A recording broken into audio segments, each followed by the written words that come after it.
तो स्वागत है आप सबका एक बार फिर हमारे YouTube चैनल में। बात करेंगे इस वीडियो में RGHS योजना को लेकर और इसके पंजीयन के संबंध में। आज दिनांक 14 जुलाई को स्पष्टीकरण आदेश निदेशक राज्य बीमा और प्रावधिक निधि विभाग द्वारा तो RGHS स्वास्थ्य योजना का लाभ लें या न लें या मेडिक्लेम में लें, इसको लेकर स्पष्टीकरण आदेश जारी किया गया। आज फिर राजस्थान स्वास्थ्य योजना के पंजीकरण के संबंध में, साथ ही इसमें कटौती को लेकर विभिन्न प्रकार के जो स्लैब्स है उसमें क्लियरिफिकेशन किया गया। तो देख लेते हैं RGHS योजना को लेकर जो माननीय मुख्यमंत्री की बजट घोषणा थी उसके अनुसार सेंट्रल गवर्नमेंट हेल्थ स्कीम के साथ ही उसी के आधार पर राज्य में CGHS यानी कि राजस्थान गवर्नमेंट हेल्थ स्कीम लागू की गई है, जिसमें राज्य के सरकारी कर्मचारी, अर्ध सरकारी निकाय, बोर्ड, निगम, विधायकगण, पूर्व विधायकगण, कर्मचारी, अधिकारी, पेंशनरों को कैशलेस चिकित्सा सुविधा उपलब्ध कराने के लिए ये योजना चालू की गई है। और योजना का प्रथम चरण है वह 1 जुलाई 2021 से आरंभ भी कर दिया गया है। तो जिनका पंजीयन हो चुका है वो अपना इलाज भी रजिस्टर्ड हॉस्पिटल में करवा सकते हैं। इसके साथ ही राजस्थान सरकार स्वास्थ्य योजना में माननीय मंत्रीगण, माननीय भूतपूर्व मंत्रीगण, माननीय विधायक, माननीय पूर्व विधायक, अखिल भारतीय सेवा, न्यायिक सेवा के अधिकारी 1/1/2004 के पूर्व और उसके पश्चात नियुक्त सेवारत कार्मिक व 1/1/2004 के पूर्व नियुक्त और अब सेवानिवृत्त कार्मिक के लिए भी पूर्व की चिकित्सा सुविधा प्रदान करने संबंधी रूल रेगुलेशन अब RGHS में निहित कर दिए गए हैं। अतः RGHS वेब पोर्टल पर पंजीयन करवाए जाना अनिवार्य है। ये सबसे इम्पोर्टेंट अपडेट है राज्य कर्मचारियों के लिए कि जो भी अधिकारी कर्मचारी हैं, चाहे वो 1/1/2004 के पूर्व हो या पश्चात हो, सेवारत कार्मिक हो या सेवारत कार्मिक हो, तो 1/1/2004 के पूर्व नियुक्त या उसके पश्चात नियुक्त सेवारत कार्मिक हो या 1/1/2004 के पूर्व और अब सेवानिवृत्त कार्मिक हो, दोनों के लिए ही रूल रेगुलेशन के तहत RGHS में पंजीयन करवाना अनिवार्य है। ये स्पष्टीकरण है। तो सभी को RGHS वेब पोर्टल पर पंजीयन करवाना तो अनिवार्य है, ये सबसे इम्पोर्टेंट है। इसके साथ ही राज्य सरकार के वित्त विभाग के ऑर्डर के अनुसार 7/7/2021 में RGHS की कटौती भी जो है वेतन में स्लैब के अनुसार होगी। 2017 नियम जो भी है हमारे पे मैट्रिक्स उसके अनुसार जो सारणी निर्धारित की गई वो भी एक बार फिर से देख लीजिए आप कि 1/1/2004 से पूर्व के नियुक्त राज्य कर्मचारियों के लिए अंशदान इस प्रकार रहेगा। अगर वो अपना वेतन पे मैट्रिक्स में 18,000 तक वेतन आहरित कर रहे हैं तो 265 है। पहले मैं 1/1/2004 से पूर्व नियुक्त कार्मिकों को बता देता हूँ। और कार्मिक जो पे मैट्रिक्स में 18,000 से 33,500 का वेतन आहरित कर रहे हैं उनके लिए 440।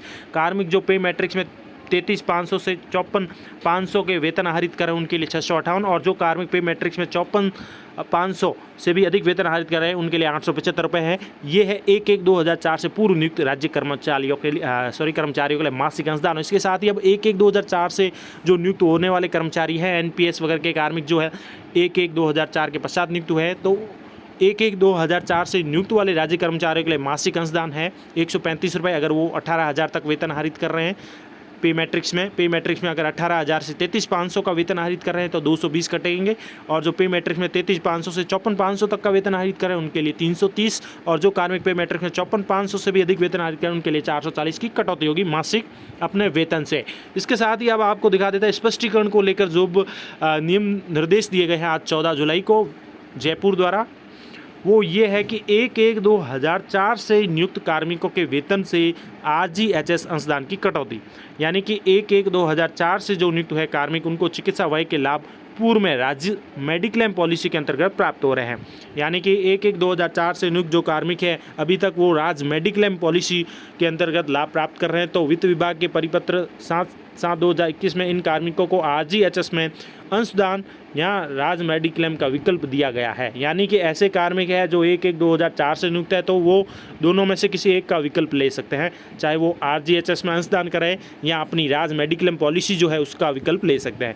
ऐसे कार्मिक जो राज्य मेडिक्लेम को चुनते हैं तो उनके लिए जो बीमा धन होगा वो पूर्व की भांति 3 लाख तक का रहेगा और वो चिकित्सा सुविधा कैशलेस प्राप्त होगी। यानी कि जो मेडिक्लेम चूज करते हैं उनके लिए बीमा धन 3 लाख तक का उनका रहेगा पूर्व की बात और उनको चिकित्सा सुविधा कैशलेस प्राप्त होगी। साथ ही उल्लेखनीय है कि ऐसे कार्मिक द्वारा RGHS अथवा राज्य मेडिक्लेम दोनों में से किसी भी योजना को चुनने पर RGHS पोर्टल पर पंजीकरण कराना अनिवार्य है। यानी कि अगर वो राज्य मेडिक्लेम पॉलिसी भी लेते हैं पूर्व की भांति ही, तो भी यहाँ पर स्पष्टीकरण किया गया है कि उन दोनों में से भी किसी भी योजना को चुनने पर RGHS पोर्टल पर पंजीकरण करना अनिवार्य है। यानी कि RGHS पोर्टल पर पंजीकरण तो करना ही होगा, चाहे वो RGHS का लाभ लें या राज्य मेडिक्लेम, दोनों में से किसी भी योजना को चुनने पर आरजीएचएस पोर्टल पर पंजीकरण अनिवार्य है।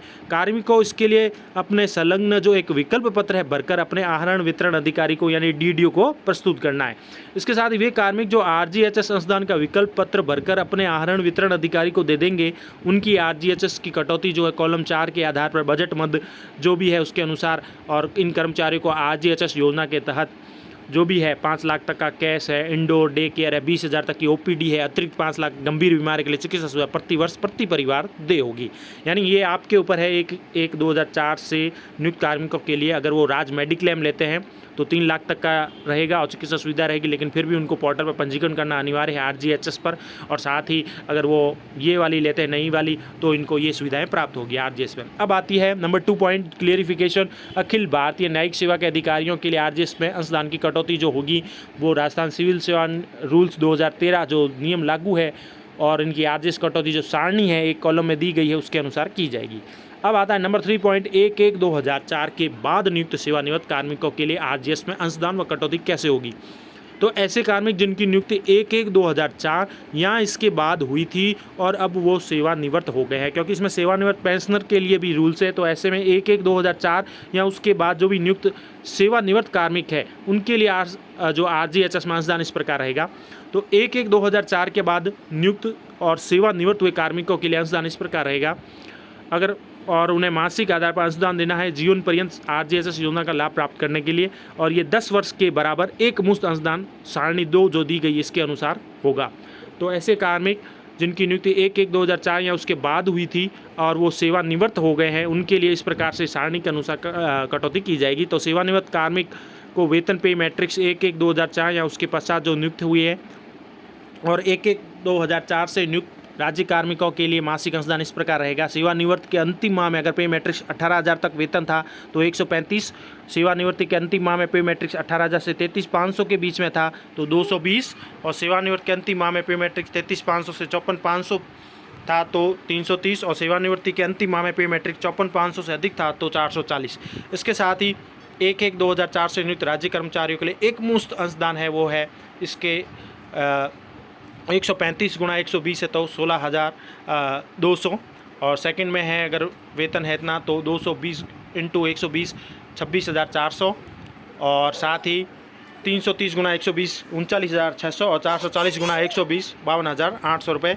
ये है 1/1/2004 से नियुक्त राज्य कर्मचारियों के लिए एक मुश्त अंशदान।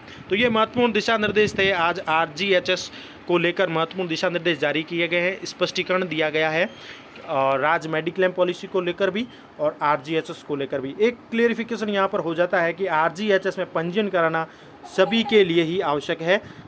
सभी कर्मचारियों को आरजीएस पर पंजीयन करवाना अनिवार्य है, जैसा कि ऊपर भी दिया गया 1/1/2004 से नियुक्त कार्मिकों के वेतन के संबंध में भी है कि उनको पंजीयन करवाना आवश्यक है, चाहे वो कौन सी भी योजना में पार्टिसिपेट करे, यानी दोनों में से किसी भी योजना को चुनने पर आरजीएस पर पंजीयन करवाना अनिवार्य है। तो ये स्पष्टीकरण सभी कर्मचारियों के लिए। Thank you.